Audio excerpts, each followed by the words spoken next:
Hey everybody, Chandler Bolt here, and joining me today is Ryan Levesque. Now, Ryan is the #1 national best-selling author of the book Ask, and in 2008, armed with nothing but a $450 laptop, an Ivy League background in neuroscience of all things, and an insatiable curiosity to understand why people buy, he left a lucrative career on Wall Street and later a career in Shanghai, China, to launch a multi-million-dollar online publishing business, selling information and software products using what's now become the Ask formula as taught in his #1 best-selling book, Ask. Now, since then, Ryan has used the Ask formula to help build a multi-million-dollar or a bunch of multi-million-dollar businesses in 23 different industries, generating over $100 million in sales in the process. And I'll give you guys some numbers because these numbers are just kind of mind-shattering to me, which is that he's generated over 3 million leads, 175,000 customers across 19 different markets. And those numbers are just in the last 23 months. Now, Ryan and I met last September at an event called Titans of Direct Response with Brian Kurtz. And Ryan has kind of a background in copy and direct response. He knows the ins and outs of that, which is a skill in and of itself. And we could have a whole interview on that. But really what we're going to focus on today is his book, Ask. We're going to do a little case study of that and talk about how he launched the book and all that good stuff. And then we'll really dive into the monetizing portion. So how he's using the book to get people into the survey funnel and the different back-end products off of that. So with that said, Ryan, great to have you here, man. Chandler, my man, I've been looking forward to this all day, and I'm thrilled to be here. Right on. Well, let's take it back, and I'm curious. You know, a lot of people would look at all your success and then say, "Okay, Ryan, why a book? Why a book? How does this fit into your big picture strategy, and kind of what does this mean for you and for your business?" Yeah, it's a great question. So, in my opinion, everybody, virtually anybody, and anybody for sure who's in what I call the advice giving business, which is any sort of consultation, or consulting business, any type of information publishing, you need to have a legitimate, real, what I call bookstore book. Not an info product, but a legit book. A book that is on Amazon, it's on barnesandnoble.com, potentially being even sold in bookstores. And the reason, to answer your question, why I went down that route is I wanted to expand what we are doing to a mainstream audience. There's only a very small number of people online who buy info products as we know them, right? Digital information courses. There are far more people who buy books on Amazon. And so to cast the net wider and to introduce the concepts that we teach in the Ask formula and the Ask book to a wider audience, I wanted to put the book out there. We can talk about that in more detail. Yeah, so how long is this, or how long ago did you first have the idea to do the book? And then what did that process kind of look like from idea to creation? Yeah, so it took longer than I expected. This was my first real book. And initially, I'll be honest, my aspirations for the book were to just quickly publish a small, simple little book, something that I could give out as, quote unquote, the best business card you can have. So when I go to conferences, speaking, instead of giving out a business card, I could bring a couple copies of my book. That was like my initial idea. And then as I was telling the story behind how I developed the Ask formula, the story about we started with nothing but $500 in the bank, took that to stories have been written about this in media now, how we make $5 million a year working from home. I say we, my wife and I, how we went through that journey and the lows that we had along the way. And then not only that, but the step-by-step process on how anybody can replicate that and how we've replicated it market after market and how people are using that same formula. I mentioned that to a few people in the industry and they said, Ryan, this has the makings of a bestseller.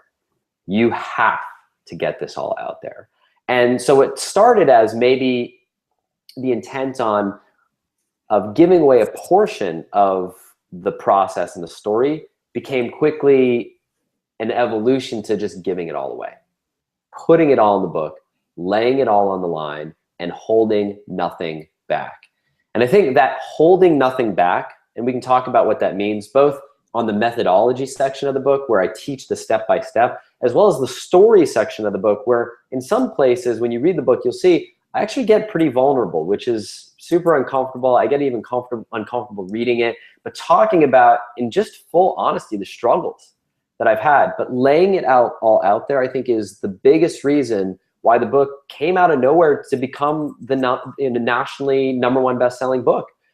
USA Today, LA Times, Amazon, Publishers Weekly, and across all these different lists. I think that's the reason why, and why people are resonating with. So the big takeaway for anyone who's considering publishing a book is to take this piece of advice that was given to me that I've internalized, and it's, if you tell everybody everything you know for free, people will pay you to hear you tell it to them again. And that gets into the whole monetization strategy that I know you want to talk about, but I'll start with that. Got it. And was there a specific event or anything that sparked that shift from, okay, let's just throw this out there, to, all right, let's really put some muscle behind it? Yeah. So in my life personally, the thing that changed everything for me, the spark, so to speak, was about 3 years ago. I got really, really sick. And I tell this story in the book. I got so sick that I lost a whole bunch of weight. We didn't know what was going on. And I won't go into all the details here, but basically I fell into a state known as DKA, diabetic ketoacidosis. And my internal organs were shutting down. My pancreas, my kidneys, and my liver were shutting down. And it wasn't until I had applied for life insurance and was rejected, and I got the lab results back that were just off the charts, that I found out what was going on. And so it prompted me to go to the doctor. The doctor took blood again. I had blood taken, did lab results, grabbed me by the shoulders after he got the results, looked me in the eye and said, "Ryan, you should be in a coma right now." And sent me to the ER. And from the ER, I spent 10 days in the ICU, intensive care, on life support. And I came out of that experience basically questioning, what do I want to do with my life? Like, if I've got a second chance. And what is it that I'm going to leave this world with? Is it just going to be, I'm going to make a ton of money and, do nothing? Or am I going to make an impact? And I decided that impact and leaving a legacy was more important to me. And as part of that legacy, I wanted to make this contribution to the marketing world to reveal what I consider to be my secret family recipe, the thing that's been responsible for all the wealth that you've heard mentioned, the numbers that you mentioned, and what had previously been only something that I shared with a few select private clients. And beyond that, it was nothing that I'd ever shared with the world. And our good friend, Brian Kurtz, as you mentioned, he says the book is the single most important marketing book since breakthrough advertising, which for me is like one of the greatest honors I've ever received, because that book, it came out in 1966, and it's been a huge influence on me, and that's an honor. And so what's the key takeaway? This is fine, it's great, right? Well, the key takeaway for anybody who's considering publishing a book is there's a temptation to hold back. There's a temptation. You read books, and there's so many books out there where it's a tease, right? You get a little bit of information, and then it's, to get the rest, you need to join my $10,000 high price program. And that seems like the intuitive path to take. What I'm here saying today, the counterintuitive element to all of this, is give it all away. Put it all in the book. Let the world see your brilliant contribution. And when they do, I'm telling you right now, because I am experiencing it myself, the world will beat a path to your door, and they will break down that door wanting to work with you. It's just the way things work. And it's uncomfortable to lay it all out there, to give everything away. But so far, that's been the theme toward monetizing, putting that book out there. And I'm happy to talk in specifics and more details about that. Absolutely. I love that, man. And I love that story. And I'd actually never heard that story either. But I had a similar thing happen with me, and it was last year. So not even a full year passed since then, but I had my buddy, Kendall. We were on a cruise for a company we used to work with. And we were on this cruise, and in a tragic accident, he took a fall and died, like on the cruise. And that's like this bracelet you see here is like, you see, it says make him proud. Like that was that moment for me, right? Like it shakes you up and kind of just rocks you to your core, to the point where you look at life and you say, hey, what I'm doing really matter? does it really matter? And is it making a difference? And Right. that's when I was at a point where maybe even like you were at that time, where I was getting burnt out with self-publishing school, and you kind of get down in the weeds, and you're just in there fighting the good fight, but it doesn't seem like a good fight at the time. You're just in there. And that really rocked everything and changed everything for me. And then, we released Book Launch a few months later, and it was the same principle, right? Like, we put everything in there. It was self-publishing school at a 10,000 foot view. And then the cool thing that's happened because of that is people email and send stuff all the time where they've gone through the whole process, wrote, market, launched, published a book, and they haven't even joined our program. That's So I think awesome. just like I'm sure people email you all the time about ask. Sure. Implementing that formula. So that's awesome.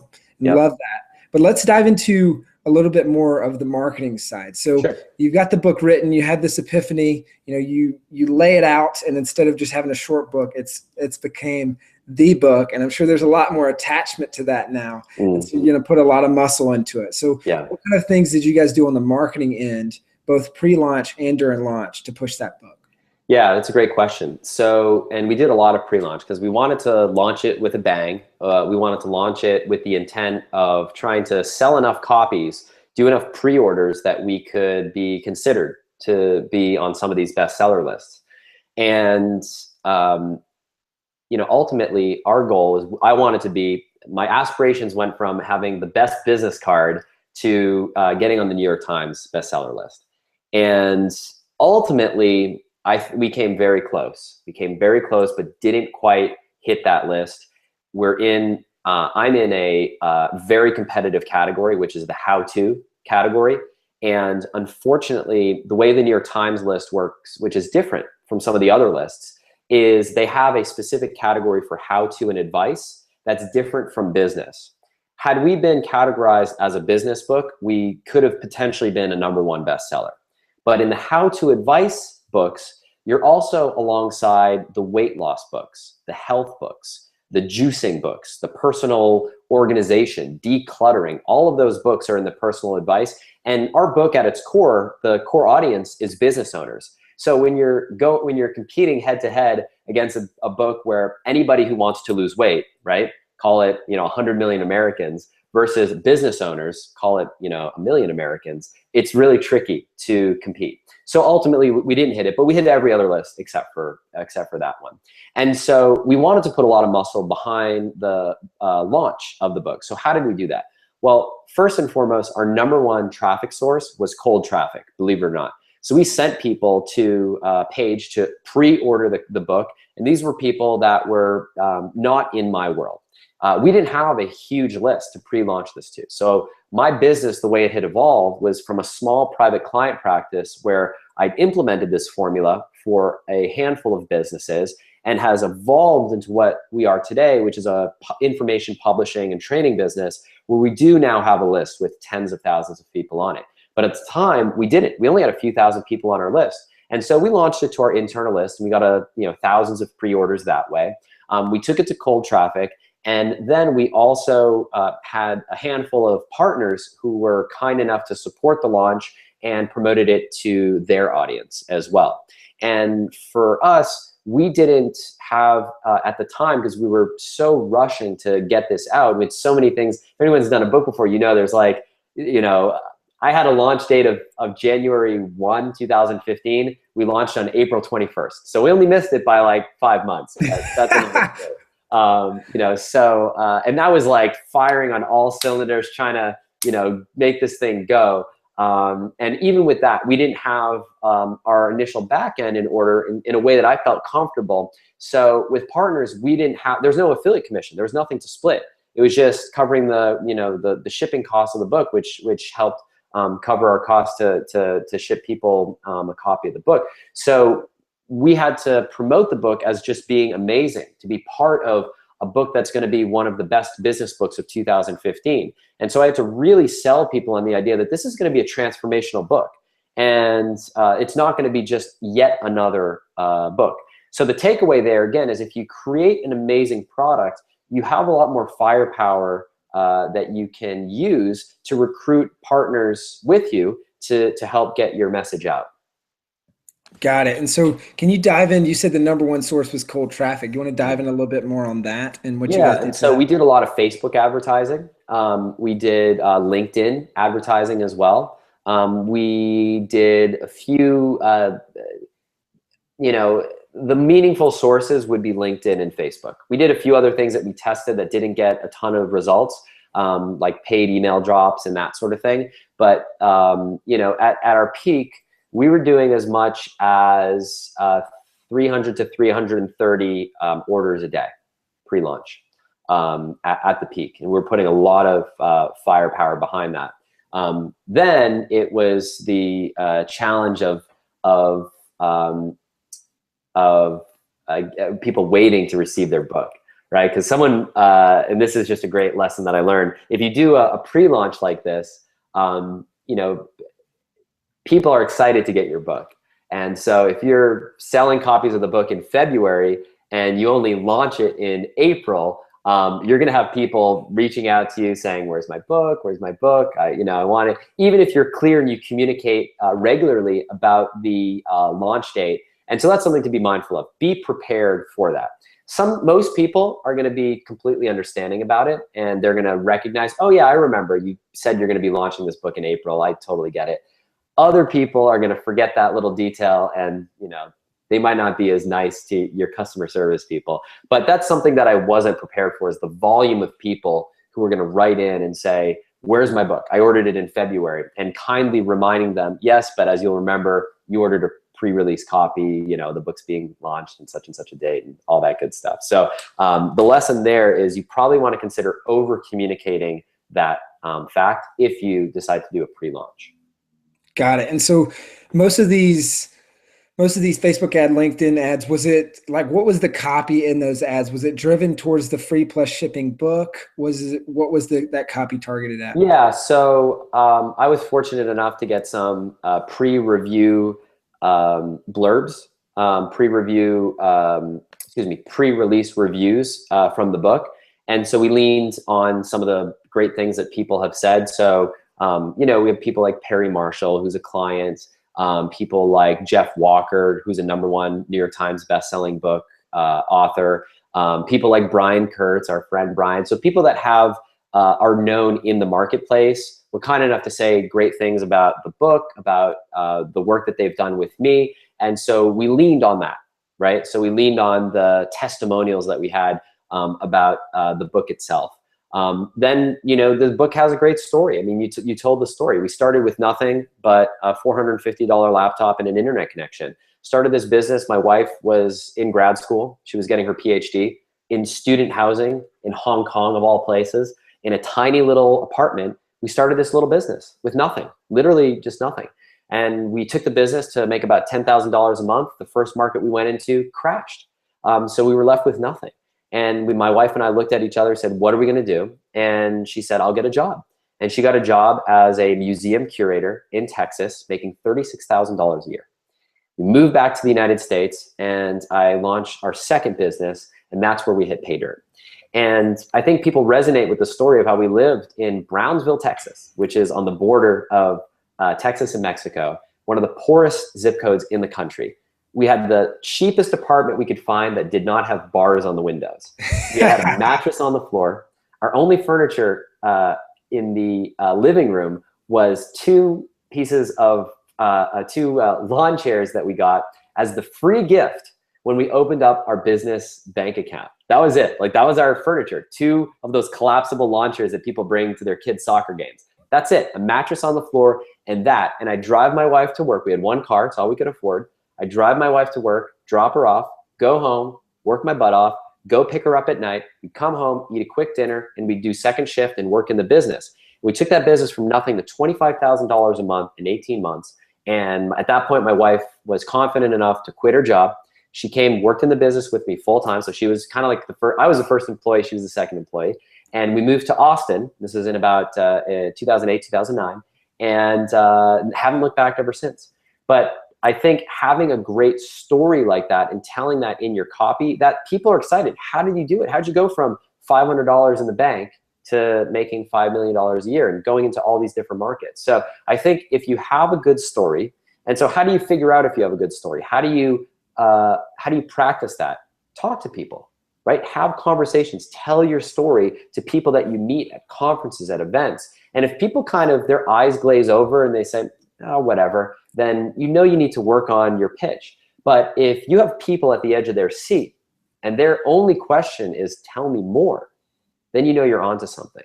So you can practice that copy by doing exactly that. And so to answer your question, what was the copy on the page? It represented the best of all those conversations I'd had with people, telling them the story where they said, tell me more. And that was the starting point. Got it. And so you got Facebook ads, LinkedIn ads, you've got affiliates and other people supporting the launch. Mm-hmm. You've got email blast to a small internal list at the time. Yep. And then also to other like paid blasts and stuff like that. What else? What other kind of stuff did you guys do for the pre-launch? Oh, yeah, I left out like a huge one. I'm an idiot for forgetting this. Did a lot of podcasts. A lot of podcast interviews. I think to date, I've probably done somewhere between 120 and 150 podcast interviews. It's north of 100 because we took a tally a couple months ago. And so done a lot of podcasts, and each podcast, generates a handful of book sales, right? You talk about doing exactly what we're doing now, telling the story of your book, making it, what's in it for the reader, giving away nuggets, preview of what's covered in the book, getting people excited about it where they want to pre-order. And so that was another big traffic source for us. And it was, just like anything, a handful of big shows generated, a bunch of orders, but it was the volume of interviews. And like I said, I've done close to 150 now. And I think we did about 80. It wasn't quite 100, but about 80 before launching the book. And so I have days when I do like 5 podcast interviews in a single day. So I'm an idiot. I'm glad you asked the question because I completely forgot about that. But that was another really big piece of the puzzle. And how did you get most of those interviews? Were you reaching out? Was there a system or a process you used for that? Yeah, so I have someone on my team who's in that space, and that is her job. So her job is to pitch various podcasts and get me booked. And so it's no different than and we also have a publicist as well. So it's no different than in the PR world. You have someone that's pitching your story to media outlets. And so there are people who specialize in doing this sort of thing. And so if you're not comfortable or you don't have the connections or you don't have the skills to do this, that's an option. The other piece of advice that I would give here, even if you don't have the budget or the means to bring someone on your team to do that, is this concept that I talk about called laddering up. And so in media, what's really interesting is that there's this kind of chicken and egg thing. It's like nobody wants to book you on their show until you've done a show. So it's like, where do you start? So you have to be comfortable kind of putting your ego aside and being ready to start at the bottom.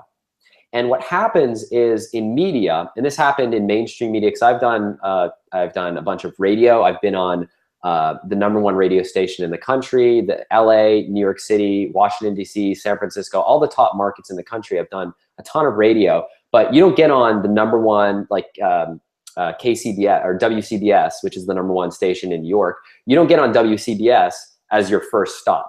You get on an AM station in Minneapolis, which is also it's like a top 20 market, so that's not even a great example. But some local market that ladders up to a market slightly bigger, that ladders up to the market. That's what happens in the podcast world. So you're not going to get on the #1 business podcast as your first run out of the gate, unless you're unless you have a previous track record, right? If you're new, you got to be comfortable starting with someone that maybe has a really small audience, but that gives you your start. Then from there, the person who's number 500 on the rankings, they might be paying attention to numbers 495 to 505, everyone around them, right? So they're checking, oh, so-and-so had, Chandler as a guest. Maybe we should have Chandler as a guest. And so that's how you ladder up, and then you quickly make it through the ranks. And so that was the process that we found. It took a while to kind of crack the top 10 podcasts in my category, which is business. And it was really that laddering up process that got us there. Love that. And I think that's great advice for people who maybe don't have an audience, they don't have name recognition, or they've never even been on a podcast. It's great advice because you can start somewhere.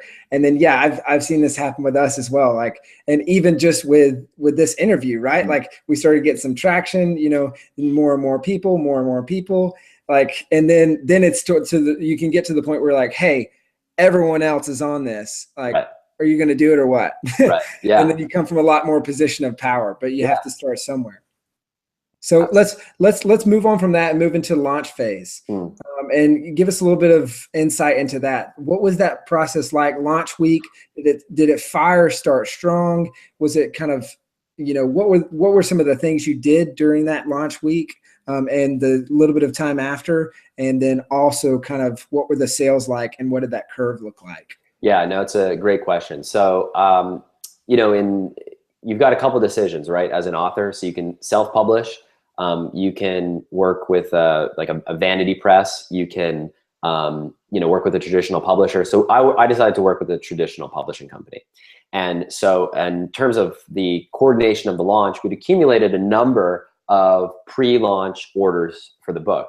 And so then it's really just a big processing job. All these people have ordered the book, and now it's a matter of getting out these orders as quickly as possible. So we launched, the first list that we hit, I think we hit number 3 on Amazon overall. And I was, wow, this is awesome. Number 3.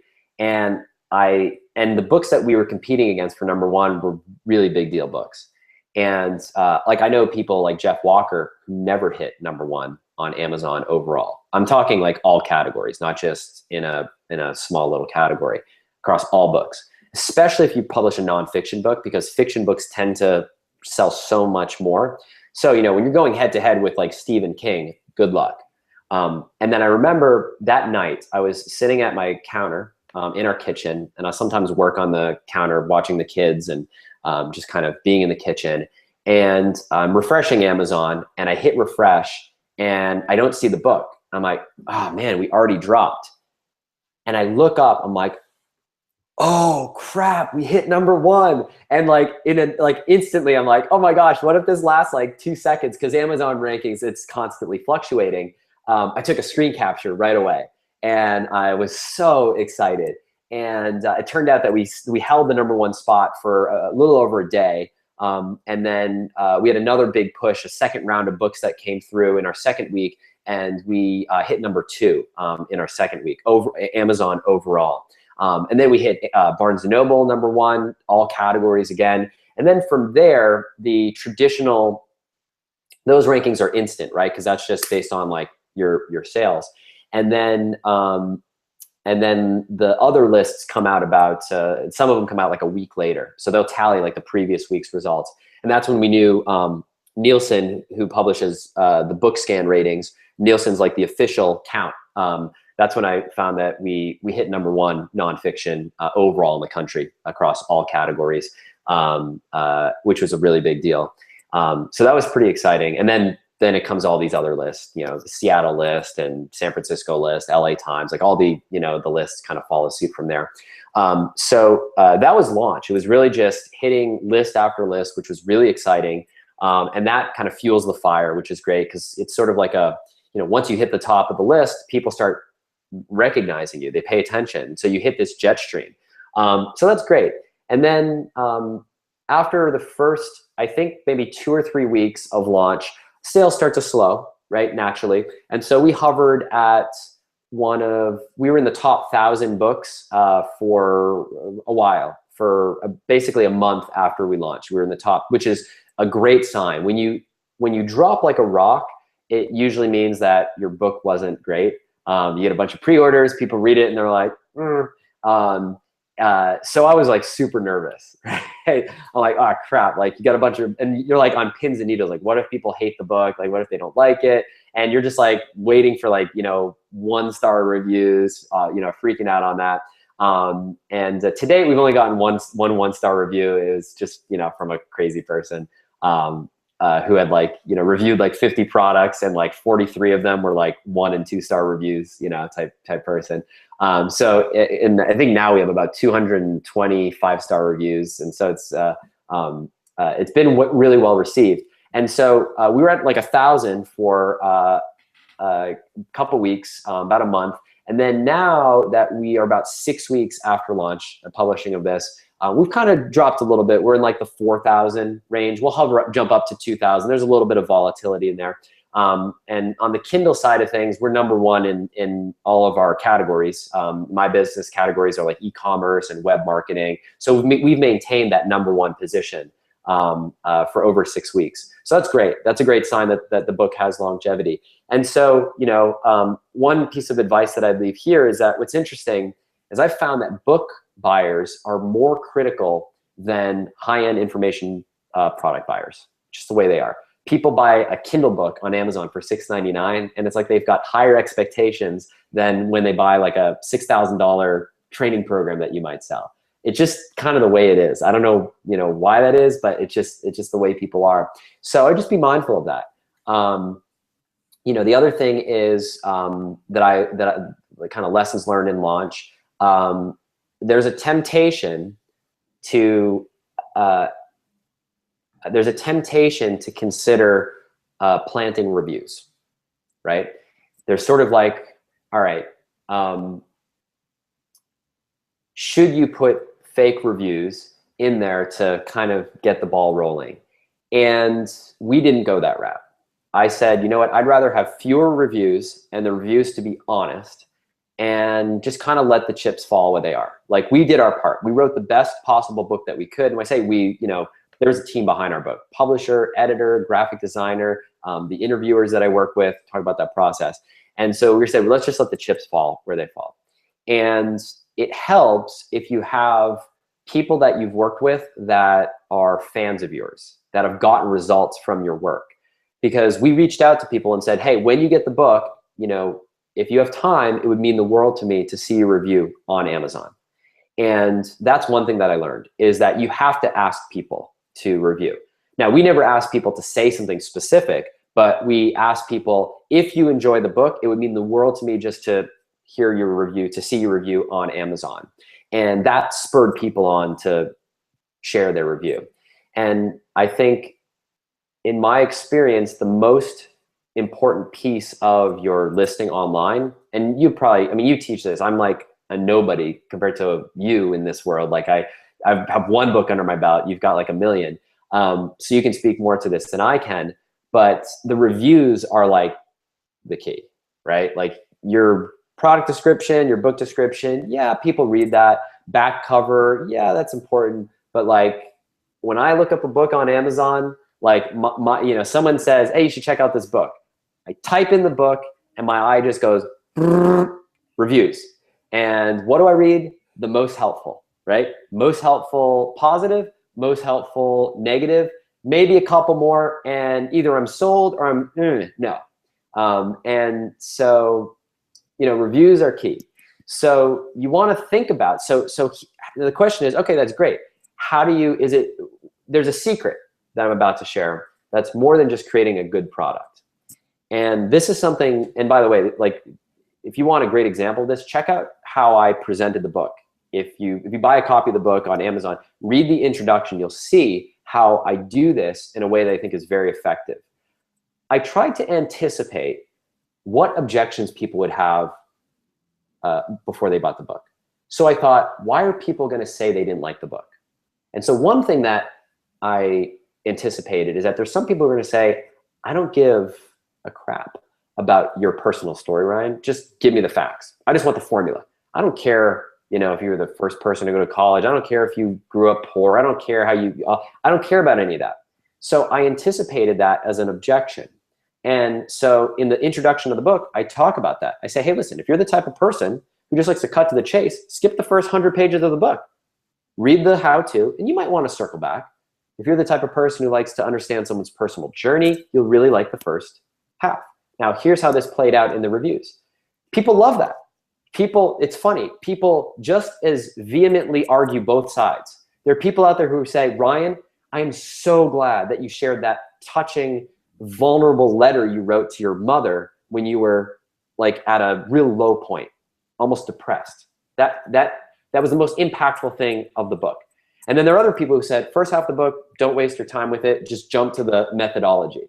And the 1-star review, which is great, wrote, oh, Ryan, the book wasted my completely wasted 3 hours of my life. Reading your story was completely worthless. I never who cares about who you are, blah, blah, blah. And what's funny is that people descended on this person like vultures, saying, well, if you read the first page of the book, then you would have noticed that Ryan said, if you don't want to read his personal journey, just skip it. So there's a way that if you think about it, you can overcome these negative reviews that might happen in the book itself. So you want to think about, what are the gaps? What are people going to say? What are they going to say behind your back about your book? Address it head on. I have a friend who likes to say, make the skeleton dance. So rather than keeping the family skeleton in the closet, take it out of the closet for company to see and make it dance. So if you do that, then there's nothing that people can say, right? Because you're addressing it head on. And so that was a little secret that I picked up along the way that's been really helpful, I think, in overcoming the otherwise negative reviews that might have showed up. I love that. And it's funny, as you were telling that story, I was like, I know that 1-star for sure probably said something like, blabbed on and on about his personal story, and I quit at 100 pages, or because that's the funny thing. It's very telling about their personality, because they'll say, oh, this guy just blabbed on and on about his story so much, I didn't care, stop the book at 80 pages or whatever. Right. And then they leave a 1-star. And it's funny, if they would have just stuck through a little bit more, or if they would have read the first page. If they read the first page of the book, then they could have just skipped right to that. Yeah, so it's funny. And you can see there, if you check out the book on Amazon, you just type in ask on Amazon. It's the first one that pops up. It's a white cover, just the red word ask. You can check out that 1-star review. You can see exactly what the person wrote. And you can see how people descended on them, like I said, like vultures with, a roadkill on the side of the road. It was really pretty funny. So the reviews are important. For sure. And we just got, on one of our books we just put out, it's kind of a tongue-in-cheek title, right? We said, how to not suck at writing your first book. and grammatically correct, it's how not to suck. Right. And we knew that going in, but that was part of the shtick too. And also we thought, hey, we're writing a how-to book, not a how not to book. So we're going to write it this way. And wouldn't you know it, I think even on launch day, got a 1-star that similar vein, just by reading the title, I know that this book is worthless because it's a grammatical error or something. It's there will always be those people. So. And that's great, because what happens is, if you do a good job of overcoming the legitimate gripes that someone might have, right? And if you say, listen, this book is probably, take a pick. This book is probably 100 pages longer than it needs to be. So if you are short on time and you're the type of person that likes to focus on the most important parts, skip to just chapters 3 and 17. That's it. That's all you need to read, right? Because so many books, isn't that an objection we all have? It's like, you could have told me this, you could have, instead of spending 200 pages telling me what's in this book, you could have told me in 20 pages, right? So confront that head on.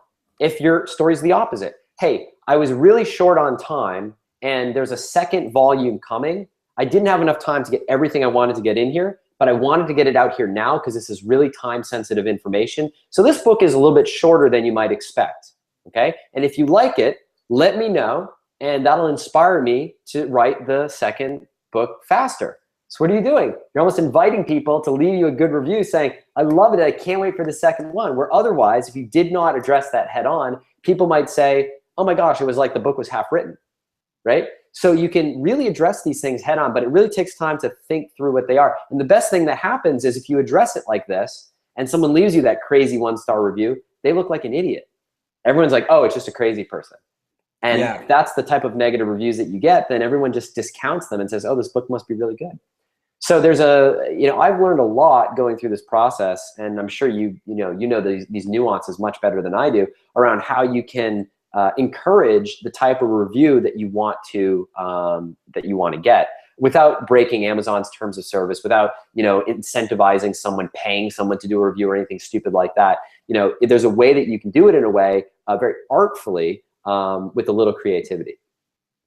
Now let's talk about monetization Sure. and the back end to this book. Going into this book project, what were your plans? What's the back end, and where did you want people to go and things to buy after the book? Yeah. So, you know, this is in the category of, you know, we did a good job. I think we can do we could have done a better job, right? So there's always, you know, there's so many things. Like, I wish we hit the Times list. I wish we sold a few more copies to be able to make it to the Times list. And if I could go back in history and back in time, I would have pushed a little bit harder. I thought we pushed hard enough, but we didn't. So there are things that I, you know, wish we did differently. And so one of those things is maybe a little bit more clarity around exactly what it is that we wanted to move people into next. And the reason why we didn't have that clarity is because we didn't really anticipate what kind of demand the book would create. We didn't know. We had a couple different things to monetize the book buyers, and we didn't really know what was going to be the thing that got them most excited. And so what we did is we actually used the ask process itself within the book. And one of the things I talk about in the ask process is steering people into different directions based on what it is that they want, and giving people options and letting people raise their hand and tell you what is it that they want you to sell them next. So in a very kind of meta way, we did this in the book. And so we had the gambit of things to move people into. So number one was a training course that goes into a little bit more detail beyond the book. So we have a book, it's called Ask. I have a training program called Survey Funnel Formula, which is an online information course that teaches the methodology in more detail. So the difference there is there are videos, there are templates, there are checklists. It's just more detail around the process for someone who needs that hand-holding. So that was option number one. So if you like the methodology but need more hand-holding, then check out our Survey Funnel course. Number two, if you get the methodology, but now all you need is the software to make it happen, you might enjoy checking out our Survey Funnel software. So that was our software backend. So for people who they get the process and they just need the technology to implement it, the software is a good fit. Third option is you get the process, but you want to be connected with other like-minded entrepreneurs who are implementing this process right now. We have a community, and you know, you and I are both part of the community, with over 1,000 business owners who pay a monthly fee to be part of this group where we are implementing this survey funnel process or the ask formula in their business. So that was the third option. If you want this community and see other examples and get ideas from other markets and other business owners, then that might be a good fit. And then last but not least, if you're in this category where you read this book, you get the process, but you are in a situation where you have more money than time and you'd rather have the experts do this for you, then you might be interested in one of our done for you services. And that's for where our agency comes in, where we implement the ask formula for clients for tens of thousands of dollars plus an ongoing retainer. So that's kind of the option if you're a big business owner or a CMO of a big company reading this and you might want to partner or work with us, that's the option. So we gave people a series of options based on where what was best for them. So we really followed the process that we advocate and teach, which is diagnose and prescribe. And the prescription is going to be different based on who someone is. Now, the reason why I wish we did a better job with this is I had no way to really anticipate where were people going to go. Was the software going to be the thing? Was the agency going to be the thing? Was the information course going to be the thing? We really just didn't know. And knowing now what I know, we might have kind of done things a little bit differently. The other big takeaway that I learned, and this is very much a spectrum. There's no black or white right answer on this, but I got this advice, and I would echo this, that we decided to be a little more conservative in how often we pushed our stuff in the book than as a direct response marketer, I might have otherwise done. So for me, my intent is like, I want to mention a call to action, like at the end of every chapter, peppered in paragraphs. By the way, if you'd like to check out our survey funnel software, you should check it out at surveyfunnelsoftware.com, like 10,000 times. And I got the advice that you got to lay off, that book buyers you know, remember we talked about book buyers are more sensitive to like than like $1,000 Definitely. ebook product buyers. They're really sensitive about this sort of thing. And so I mentioned the next steps at the beginning of the book. And what I focused on was the resources. So I focused on, there's some additional resources that we cannot fit in this book: videos, templates, examples, etc., bonus training, but you can get access to that as a verified reader. And we have a unique way that we verify someone's a reader by going to this special secret website. And the only way to get the website and the only way to know how to get in is to be a buyer of the book. So we did that, and that is a great way to get people into your world without directly selling them, because they're getting something else for free. And then once they're there, then we can kind of move them into the conversation of kind of pushing our other products and services. So that was a piece of advice that was given to me, and I passed that along. I think that was a smart move, to be a little bit more conservative than I otherwise would have done. Definitely. And now, was that the main way that you sent people over to the resources portion, or were there any other call to actions in the book that went? That was the main call to action at the beginning of the book, and in a few strategic places. And then where it made sense, we mentioned the software, mentioned the mastermind, and mentioned the done for you services, but only a handful of times. I think one of the guys on my book team took note. I think we had 12 calls to action throughout the whole book. So a 200-page book, 12 calls to action, like 12 like URL mentions, that's it. Which maybe that sounds like a lot, I don't know. And that includes at the end of the book, like where to go next. So we had a chapter at the end of the book, and you can see this if you check it out, how we did this, next steps. And the next steps, I walk through, okay, so where do you go from here? You've got options. And then we had the 4 main options, the 4 main next steps that someone can take depending on where they are in their business. And what we do in that chapter is we help them say, if you're in this situation, here's what might be the right next step for you.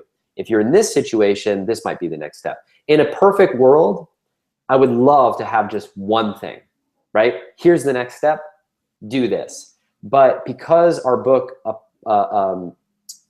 because the book is relevant to such a wide net of people who are just starting their first online business, all the way to $100 million companies, it's difficult to have that one step. And so when I say opportunity for improvement, if I could, if there's a way that we could be a little bit more focused, I would have loved to have been able to do that. Got it. That's great. Well, and to round out this interview, we'll get a few more things on monetization. We'll go a little bit more rapid fire here. Sure. First, I got to know what's the unique way that you guys are getting people to verify they purchased the book? It's it's nothing that's like earth shattering, but it's a specific word on a specific page of the book. Got it. So awesome. you only know, and we change it all the time. So if someone posts it online, it gets changed. So we change it on a regular basis. So you really do have to have a copy of the book to know how to get access. Are there ways to game it? Of course, but because we change it all the time, if someone gave you, oh, hey, the word is Chandler, next week we've changed it. And so that doesn't work anymore. So you have to go back to the book. So it's a great way to, I've got the physical book right here. Oh, what is it? Page 33 word, the third word on page 33. Okay, let me go back. What it does is it brings people back to the book constantly. Love that. Love that. Now, what was the biggest take that people took off the back end of the book? What was the biggest? Was it the software? Was it the service, the mastermind? What did most people? It's a great question. I'd say the least is probably the course, which is what I expected, because the book and the course have some overlap. The agency, it wasn't intended that would ever be the biggest, right? Because that's kind of the top 5% or top 10% of the market. So I never expected that would be the biggest volume. So it's between the software and the mastermind, but we've done something really innovative where that anybody who buys the software also gets access to the mastermind. Anybody who buys the mastermind also gets access to the software. So in effect, they're the same offer, but it allows us to measure what is it that people care about. So they care about the software, and oh, by the way, you also get the mastermind. Oh, that's a really cool bonus. Or, oh, I want the mastermind. Oh, and I get the software too? Oh, even better. So it's a way for us to measure. So it's really only 3 offers, even though those 2 middle ones are positioned differently. So that middle one is definitely the leader. I love the way you did that. This is a hilarious story on that. So my roommate, or one of my roommates, live in an entrepreneur house here, a bunch Yeah. of entrepreneurs running online businesses. One of my roommates, Caleb Hodges, so he runs marketing for the Yeah, he foundation. works with Dane Maxwell and those guys. he works with Dane, right? Yeah, so Yeah.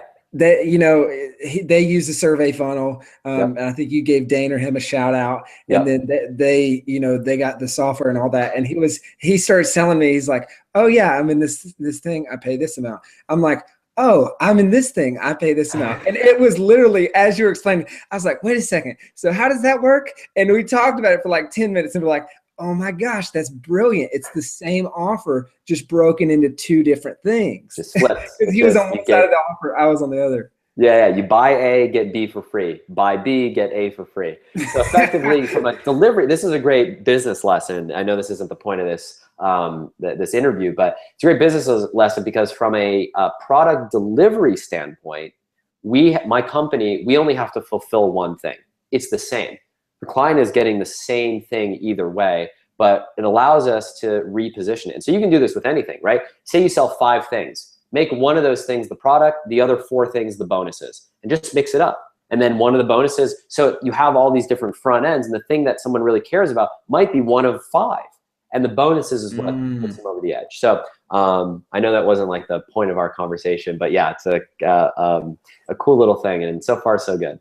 Love that. All right, next up. So I know it's only been 6 weeks or so since the book's come out, but how much money would you say you've made off the back end of the book, excluding book royalties so far? Well, book royalties is the smallest part for sure. Yeah. I will say this. I have invested more money in the book than we have made back. And I say that because a book, in my opinion, is a great exemplification of the long game. So if you write a book expecting to get a return, and it depends, I mean, you can write a book for nothing, right?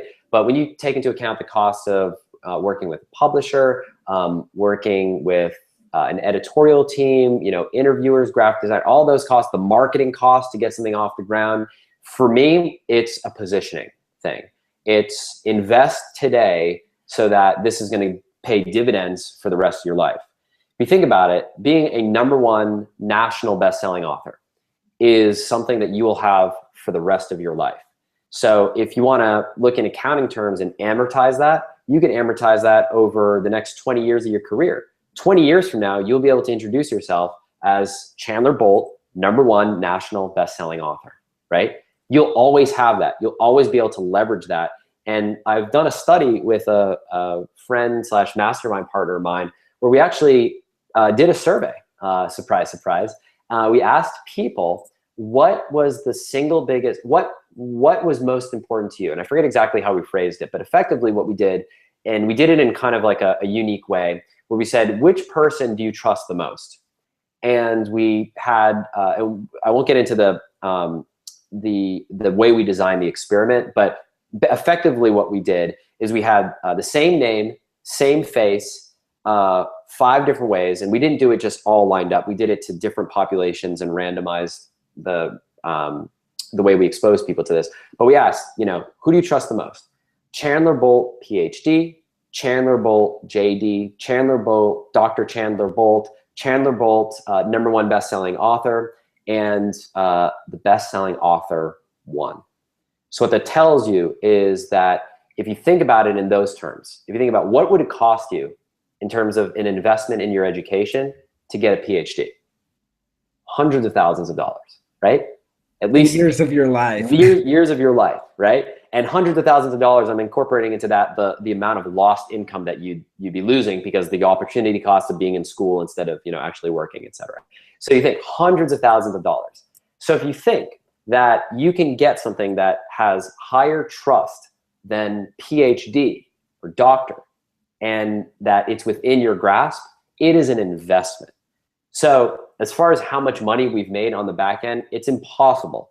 I can look at how much money our business is making, but it's impossible to know how much of that is a direct result of becoming a #1 best-selling author, how much of it is because of people directly buying from the book itself. You know, some people might click on a tracking link, but then other people, it's like, I saw your book and Barnes & Noble picked it up and I went online, and, you know, so it's impossible to track that. But what I do know confidently is that we are getting an ROI. And that ROI will play out over time, which is what I fully expected, especially with our business model, which is one where we do recurring income every single month. And, you know, would I do it again? Absolutely. Now, my wife, knowing how much I invested in the project, might disagree with me, but I would do it again. I personally think it's a worthwhile investment. In fact, I've already got my next 2 books ready to go. Ask is part of a trilogy, and I've got 2 more. And now that I know what I know, having gone through the process once, second time around, we're not going to make, you know, the same mistakes that we made. So I'm pretty excited. That's what it's all about, I think, is learning the process. And then once you do it and you learn it, you see all you can't see the mistakes you made if you don't do it. Right. But once you do it, you can go back and do it again and again and again. And like you were saying earlier, have that back end dialed to where people, when they get pre-sold the book, they instantly have a course upsell or something like that. Yeah. You know, even more so, all the things you learn there. Yeah, and I'll give you like a great example of like a super tactical, stupid mistake that I didn't know about. And you're gonna probably say, "Oh my gosh, Ryan, how did you not know this?" Our book sold so well on Amazon that we blew through their stock. Like, I mean, blew through it, and they were just like, could not reorder books fast enough. Now, that was a big problem, because what ended up happening is thousands of books that we ended up selling in our initial launch week didn't count in the way the way bestseller lists count until weeks later, when Amazon reordered and they actually shipped those books out, right? So that might have been the thing that cost us hitting the New York Times list. It was literally thousands of books, between 3,000 and 5,000 books. So that is huge. Some people don't even sell 3,000 or 5. We sold over 30,000 copies of the book. So the 3,000 to 5,000 books, that's a lot. I learned later that you can prevent this by signing up for what Amazon calls out of stock protection, where if your book goes out of stock, they will print it on demand. I did not know this at all. I feel like an idiot that I didn't know this. Ultimately, I'm not going to throw anybody under the bus. I'm disappointed that my team did not know this, but at the end of the day, I'm responsible for either not hiring the right people, not choosing the right team, or not knowing this myself. So fine. Am I going to make that mistake the second time around? You better believe it. No way. No way. Yeah. So that is a pro tip. Anyone listening to this right now, you don't know, because Amazon, who knows how many copies of the book they might order. They might order 100, they might order 1,000, they might order 5,000, depending on how many pre-orders you have and how much they predict to sell. And once the snowball effect happens and word of mouth gets out there, if it just explodes, I mean, you think it's a great thing, but it's actually kind of a negative thing. Because what happens is people buy the book, it says, our book showed out of stock on Amazon for like 10 days. Do you think that hurt our sales? Of course. People see the book and they're like, I don't want to wait. I don't want to wait 3 to 4 weeks for shipping. I want my book tomorrow. I want Prime. So, you know, and it was preventable. And so that's a perfect example of, you know, rookie mistake that I'm an idiot for making. So anyone listening to this, you will not make the same mistake. That's great. Now, Ryan, one last question, then we'll wrap things up. Sure. What was a ripple effect?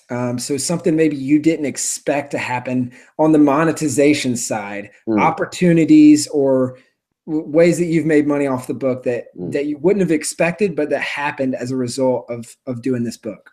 Yeah, I think from a positioning standpoint, I've had just in the last, 48 hours, for example, 2 people invest in my highest level $35,000 a year mastermind with people writing in virtually every single week to be part of this group. It's what we call our next level elite group, without ever having spoken to me. Literally sending in an email, having read the book, sending in an email to my customer support director, getting in contact with someone on my team, and basically saying, I'm ready to go. And that only comes, I didn't expect that to happen. I didn't expect that level of demand, trust.